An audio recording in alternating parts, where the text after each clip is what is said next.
A movie that does not need to cheat is one. Well, actually, it may be cheating. Vacation Friends 1 was touted as being the #1 movie from Hulu, I think is what you told me. Yeah, at the time, it was their most streamed comedy, I believe. Yeah. I don't know how. They never released numbers. I don't know if they were also adding the preview screenings to it. But to go off of the example you were saying with Bottoms going to theaters, this has been Hulu's way of taking these Fox movies that were in that limbo state after the acquisition and all the pandemic stuff to then just poop them straight to Hulu. The first one did numbers for them, so now they got a second one out. How do you feel it holds up to the first one? Did you like it? Do you like the new cast? Do you see this going 5?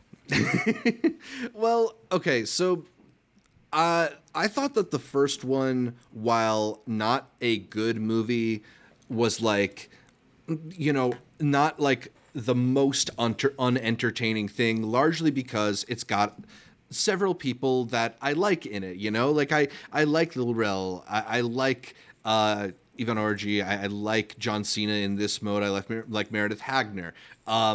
They don't have great material, but they are pretty charming people.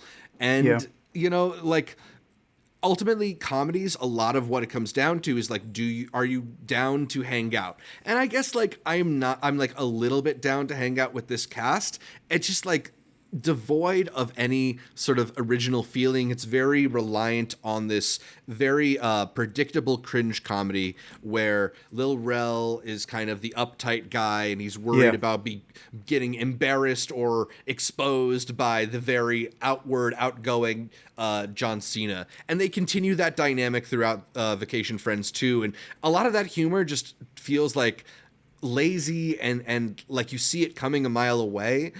To me, where the movie either will succeed or fail for you is in the little in-between moments, the little asides, the dumb little things that people throw in. There are a few dumb jokes there that got me, but I think the rate at which I laughed is just so low for a comedy. It's hard to recommend this other than as like something you watch while you do your laundry.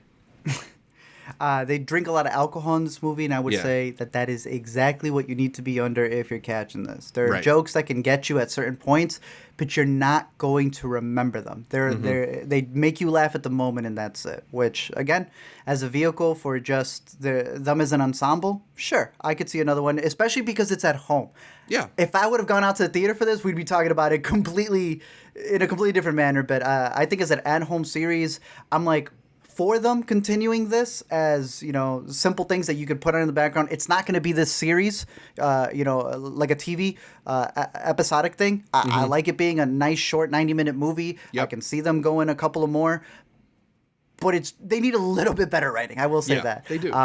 Anybody you have in store that you would want to see?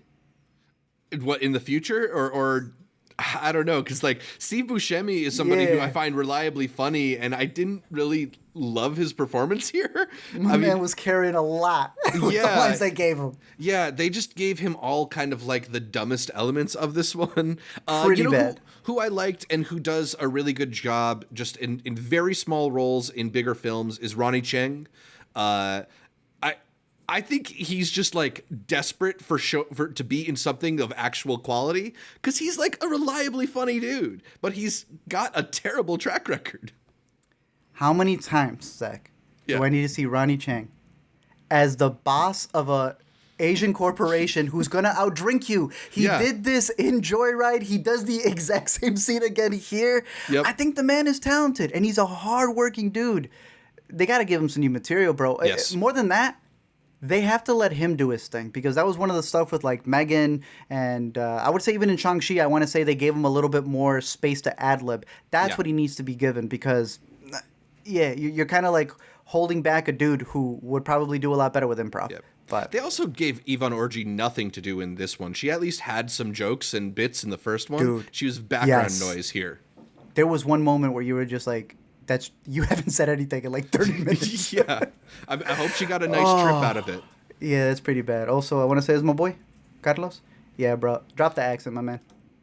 Anyways, Vacation Friends 2, out on Hulu. Vacation Friends 3 coming soon with Samuel L. Jackson as probably the next father. But